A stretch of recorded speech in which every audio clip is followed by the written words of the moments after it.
Today, I'm going to talk about, I love behavioral science. I hope you have a little bit of a affinity for it as well, because you'll enjoy the video today. Perceived risk. I'm going to give you 5 forms of perceived risk. And the reason why I want you to understand this is why it's really important to establish a few things as a tiny business owner. The first is to have that network.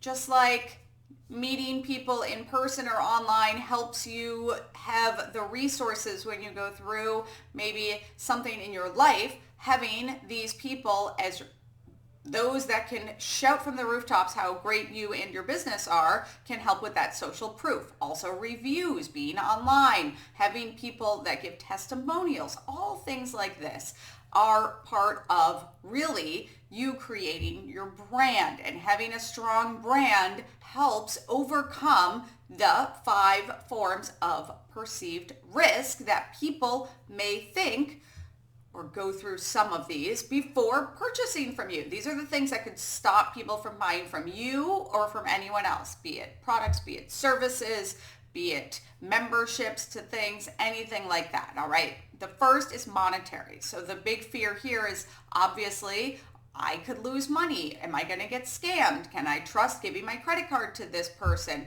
If I meet with them, is it going to be worth my money? All of these are the things that make people have that just monetary perceived risk of potentially working with you or purchasing from your company. So again, having reviews that show that people just like them have purchased from you and had a good experience really helps overcome that one.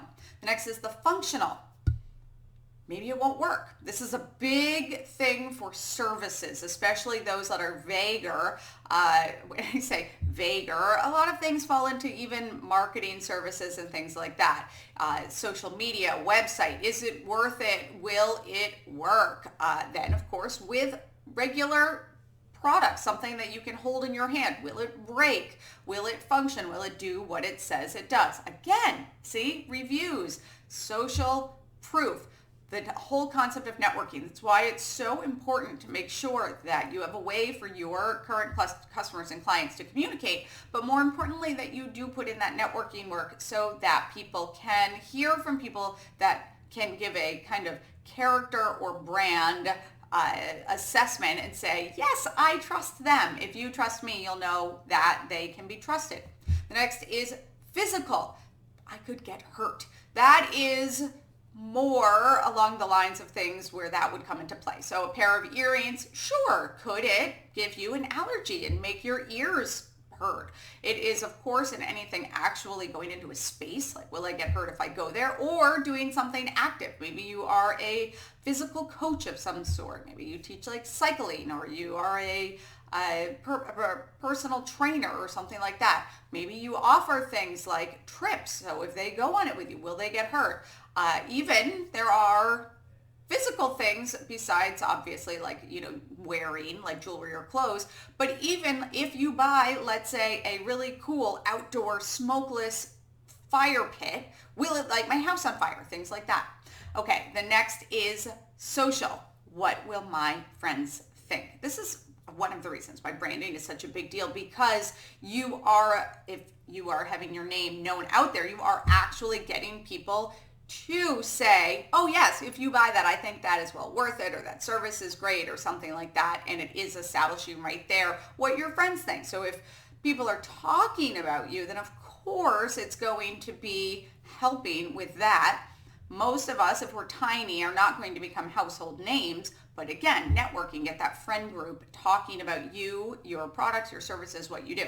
And the last is the I can't even say the word, the psychology of it all. So it's are you going to feel guilty if you buy it? Are you going to have some averse, like psychological reaction to having the service? You're going to feel bad about yourself. Is it going to be something that is going to make you feel like you are taking a chance when you shouldn't? Is it something that's going to make you feel like you're splurging on yourself? A lot of this, of course, is not about the product or the service. It's about how one feels about themselves, but you don't want what you are offering to trigger any of that. So those are the 5 perceived risks that run through people's heads when they're looking at making a purchase. Monetary, functional, physical, social, psychological. Those are the things that you have to understand that if somebody's coming to you, they need to overcome. How do we overcome this? By providing social proof, reviews, testimonials, things like that. Having up-to-date social media so people can see that you're active. Having that copyright date on the bottom of your website being the current year. Having a working website. It doesn't have to be fancy. It doesn't have to be big. You just want it to work so that people don't feel like when they go there, well, if they can't get their website to work, how is this going to work for me? You want to make sure that you're networking so that you have people talking about you and putting good words out there about you, and that when their friends ask about it, they can say, yes, I've tried that. It's great. I did not lose money. I did not get hurt. I did not feel guilty. I did not think ill of myself because it's an awesome product or a service. And then, of course, the big picture that this is all part of, and that is branding. Constantly working on making sure that you are putting out there quality products and services, that you are communicating to people, and that you are striving to always make sure you are offering the best of what you can will help establish a great brand and make all of this come together. I'm Sierra Bailey with Doers, Shakers, Makers. I am back every week with another business tip. And thank you for being a doer.